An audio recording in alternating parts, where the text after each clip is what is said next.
ఆవిడ పేరే లక్ష్మి. లక్ష్మి అన్న మాట ఎందుకు వచ్చింది అంటే లక్ష్యతే ఇది లక్ష్మి అని. అందరూ ఎవరి చూపు తమ మీద పడాలని కోరుకుంటారో, ఎవరి చూపు పడాలని లోకం కోరుకుంటోందో ఆ తల్లికి లక్ష్మి అని పేరు. అందుకే లక్ష్మీ కటాక్షం అంటారు. కటాక్షం అంటే ఏదో ఇలా కళ్ళు తెరిచి ఇలా ఎదురుగుండా చూడక్కర్లేదు ఆవిడ. ఇలా చూసినా చాలట.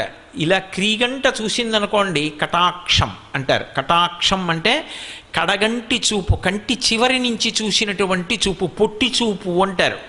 ఇలా చూశాననుకోండి, ఏదో నా కంటికి కనపడినంత దూరం చూస్తాను, దాన్ని పొడుగు చూపు అంటారు. పొడుగు చూపు గొప్పదా, పొట్టి చూపు గొప్పదా అంటే అనుగ్రహాన్ని వర్షించేటప్పుడు పొడుగు చూపు గొప్పది కాదు, పొట్టి చూపు గొప్పది.